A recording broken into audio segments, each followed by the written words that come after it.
আজকের ব্লগটা শুরু হচ্ছে সোনার স্নান করা দিয়ে, কারণ আজকের দিনে সোনার 21 দিন পূর্ণ হলো। আর আগের একটা ভিডিওতে বলেছিলাম যে 21 দিনে যা যা হয় সেগুলো টুকটাক আমি তোমাদের সাথে শেয়ার করব। তো সেই ভিডিওটা আজকে হতে চলেছে, পুরো ভিডিওটা তোমরা দেখো। তো এখানে প্রথমে আমি স্নান করে ফ্রেশ হয়ে নিয়েছিলাম, আর তারপরে এখানে সোনাকে মা স্নান করিয়ে দিল। তো স্নান করে আমাকে দিয়েছিল, আর আমি ওকে এসে ওই স্নান করার পরে যে ফ্রেশ হওয়া থাকে, ডাইপার পরানো, তারপরে ড্রেস চেঞ্জ করানো, সেইগুলি আমি ওকে করে দিচ্ছিলাম। তো সোনাকে রেডি করতে করতে এখানে আমার একটা ফ্লিপকার্টের পার্সেল ছিল, সেটা এখানে চলে এসেছিলো।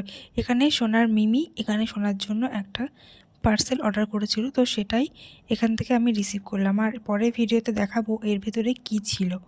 তো তারপরে ঘরে এসে একটু সোনাকে ঘুম পাড়িয়ে দিয়েছিলাম, কারণ টুকিটাকি আরও অনেক কাজ ছিল ছোটোখাটো। 21 দিন তো আমি কোনো কিছুই করিনি, একদম নিজের মতনই সবসময় শুয়ে বসেই ছিলাম। কিন্তু আজকে ফ্রেশ হয়ে সমস্ত ঘরবাড়িতে আমি যেতে পারছি, মানে এই ঘরে সব ঘরে আমি ঢুকতে পারছি। তো দেখো ঘরের অবস্থা এরকম ছিল, আর আমি এই কদিন এই চৌকিটাতেই ছিলাম। পাশের খাটে মা থাকতো, আমার দিদা থাকতো, কিন্তু আমি চৌকিটাতে সোনাকে নিয়ে একাই শুতাম।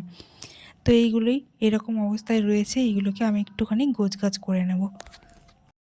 তো আজকে সকাল থেকে মা আর দিদা প্রচুর কাচাকাচি করেছে, মানে এই 21 দিন ধরে যত কিছু বাড়িতে ধরা হয়েছিল সমস্ত কিছু কেচেছে। দুই ঘর নয়, 3টে খাটের জিনিসপত্র সমস্ত কিছু কাচা ধোয়া করেছে।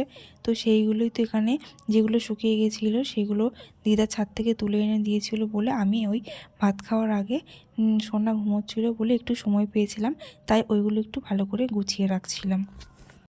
যদিও ছয়ষষ্ঠীর দিনকে আমাদের পুজো সমস্ত কিছুই রিচুয়ালস পালন হয়ে গেছিলো, তবুও 21 দিনের মাথায় যেগুলো নিয়মে থাকে সেগুলোই আজকে করছিল। আর অনেক দিন পরে না নিজেকে খুব ফ্রেশ লাগছিল, স্নান টান করে পরিষ্কার হয়ে ভীষণই ভালো লাগছিল। তো আমাদেরকে স্নান করিয়ে মা এখানে জামাকাপড় সমস্ত কাছাকাছি শেষ করে বাবার সাথে যাচ্ছিল গঙ্গা স্নান করতে। আর আমি আর সোনাও কিন্তু আজকে গঙ্গার জল দিয়ে বাড়িতে স্নান করেছি। এই ঢপে অনেক জল ছিল যেগুলো দিয়ে আমরা স্নান করেছিলাম।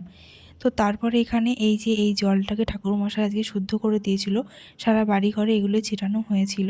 আর এই জামাকাপড়গুলো তো আমি ছিটিয়ে নিয়েছিলাম, এই জামাকাপড়গুলো সব গুছিয়ে নিয়েছি। আর এই ঝাঁকাটা সোনার মিমি কিনে এনে দিয়েছিল, আজকে থেকে সোনা এটা ব্যবহার করবে। তো জামাকাপড় যেগুলো ছিল সেগুলো মোটামুটি সব গুছিয়ে নিয়েছি। এবার 2 ঘরে খাটে চাদর পেতে নিলাম, আর তার সাথে সোফাতেও একটা বেড কভার পেতে রাখছি। আমাদের সোফার কভার বানাতে দেওয়া হয়েছে, কিন্তু এখনও সেটা নিয়ে আসা হয়নি। তো সেই কারণে সোফার উপর একটা বেড কভার পেতে রাখি। সোফার কভার মানে কালারটা তো ভীষণ হালকা, নোংরা হয়ে যাবে, সেই কারণে একটা বেড কভার দিয়ে ওই সোফার কভারের মতন করে রেখে দিই। তো এই ব্ল্যাঙ্কেটটা সোনার মিমি সোনার জন্য পছন্দ করে নিয়ে এসেছিল। আর দুপুরবেলা সোনাকে এখানে সোনার দাদুভাই আর দিদিভাই এখানে আদর করছিল। তো সন্ধ্যাবেলা এখানে আমার বোন এসেছিল, তো দুজনে মিলে এখানে দুধ হরলিক্স আর বিস্কুট খাচ্ছিলাম। তো আজকের মতন ভিডিওটা এই পর্যন্তই। ভিডিওটা ভালো লাগলে সবাই আমার চ্যানেলটাকে সাবস্ক্রাইব করে পাশে থাকা বেল আইকনকে প্রেস করে দিও।